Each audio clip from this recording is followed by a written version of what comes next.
everyone, and welcome to yesterday's Wednesday the 22nd General Hospital. As always, don't forget to subscribe so you don't miss any of our videos or recaps. And let's get right into it because I already told you everything in literally 10 minutes ago when I filmed that one. So at the jail, Ava begs Julian to tell the truth about what's happening, and she's so angry with him. Obviously, like, I understand that, and she doesn't understand why he hasn't already helped her. You know, she came through for him at his trial, she risked herself for him. Doesn't she mean anything to him? And he says that he'll get her out of here soon, and she's like, what soon? Like, and Julian says Alexis will get her out after she hasn't heard from him and she gets her instructions. And Ava's like, whoa, whoa, whoa. Why wouldn't she hear for you? What's going on? And she begs to know who's stopping him from saying anything. But he's terrified, and she can tell. And she says to trust her, and she can help him. And I'm like, you are literally inside a jail cell. She pleads with him. You know, they've always found their way back to each other, even when they have had their issues, aka holding guns on each other. But we won't talk about specifics. And he says he'll tell her, but then he gets a text. More on that in a second. In Liv's car, Liv can tell Sam noticed her charm with the character on it, and she says that her and her husband Sam says that her and her husband learned a lot about the Chinese culture. You know, they got married at a Chinese restaurant, and you know that led them to learn more, and they really enjoy it. And Sam asks her what the symbols mean to her, and she says reincarnation. And she says, you know, when she got sober, that was her reincarnation. And then Liv asks about Sam's life and, you know, a turning point. And Sam's like, right now, and asks her to pull over. We'll be back in a second. At the cabin, Nell's relationship gets brought up, and Michael doesn't think she's happy, and Nell doesn't believe in opening up to people because then people can hurt you. And I was like, I don't totally disagree with you on there, but again, I don't take any of that advice. And she thinks he lives this fantasy life where everyone's kind to him when he does open up, and he's like, look, I know because of the money, and I will own that right now. You know, that took care of a lot of it, but you know, I have felt betrayal, and we know he's had a lot worse happen in his life that he doesn't disclose to just anyone. And I think the last person he disclosed that to was like Kiki, right? And she says that it's not going to work out for her, and she used to dream about getting away from her family and that she'd find someone, but it became clear the deck was stacked against her, and if she couldn't have happiness, she'd settle for satisfaction. And I'm like, that is, I mean, that's one way to live your life, you know?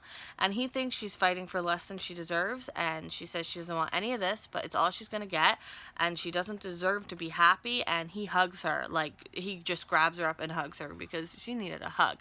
And I truly, I feel like this animosity against Carly, if she is Frank Benson, is that his name? Oh, I think so. I don't know.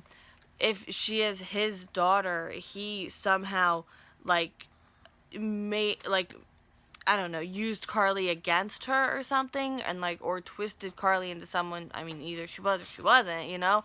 But that's where this animosity is coming, but also that letter of, like, you owe me your father, so maybe he's forcing her to ruin Carly's life, even though she doesn't want to, but she seems to be taking a little bit of joy in it, so, like, I feel like there is something in there for her, but I'm just trying to get a read on her, and I can't, which, you know, I really love it when I can't get a read on anyone, because that means they're super interesting. At the hospital, Jason is talking to Monica about saving the hospital, and Monica has something for him. It was, it's this blanket from when he was a baby or a toddler, and Lila made it. She knitted it, and Jason, like, he's amazed, and he's like, wow, you know. And then he gets a call from Sunny. But, you know, also at the hospital, Tracy and Hayden are crunching the numbers. Monica comes in, and Hayden thinks they did it. And Tracy knows some board members want a payday and would still sell. But it's Hayden's job to make sure that doesn't happen. So convince them that this community hospital that isn't really going to make them any money is better than a payday. Good luck. But, I mean, they have people on the board, so, like, it should be okay. What you're going to do. And Hayden is going to call Finn and let him know that he can refuse the offer from the pharmaceutical company because they don't need the money. At Sunny's, Olivia Jerome comes up in conversation, don't worry, and he thinks maybe there's another sister or Olivia isn't dead. And Jason comes over, so he's talking to Jason. So Julian apparently shot her in the back and ran away, and he said he's like, classic Julian, and he probably messed it up, so there's like a 50% chance she's alive. And I was like, that's exactly what happened. Like, I can't even. Like, it was so funny. It was one of the funny moments, okay? And then Jason loops Spinelli in over the phone on Olivia and to search for her and see if there's any trace of her on the internet. Because she makes sense, but then Sonny kind of circles back to Ava, and it's like, are we making this more complicated than it has to be? And Jason reminds him that they want the right person to pay for Morgan's death. At Carly's office, Bobby is there, and Felicia is in Atlanta investigating. Carly comes in, so Bobby has to cut the conversation short because she's kind of snooping around a little bit. And Bobby wants to, like, go through the mail and talk, let's dish. And Carly's like, the mail can wait. Like, I'm planning a getaway. And Bobby asks about Ava. So then they talk a little bit about that, and she winds up asking Carly, like, where her and Sonny are going for their getaway.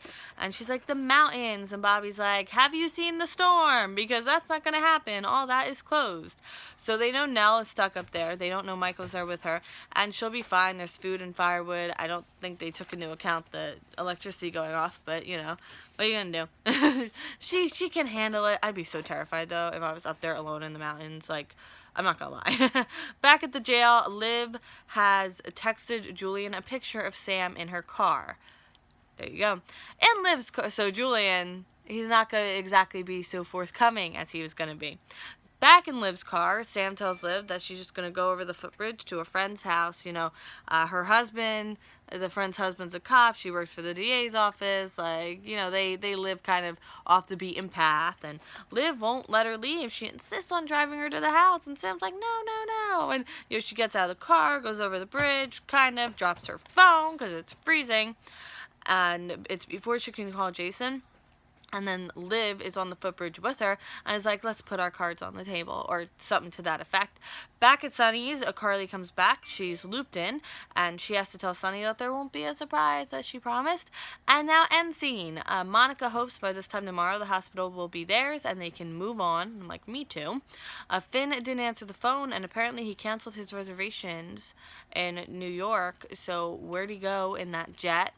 We know. Nell tells Michael, like, no, and he's like, look, I'm still going to be here for you no matter what. And she's like, no, you don't know what I did. But says she's ready for a new path, and he asks if he's on her new path. Bobby calls Felicia back. Does she have any information? Apparently, Felicia found something that confirms her worst fear, or something to that effect.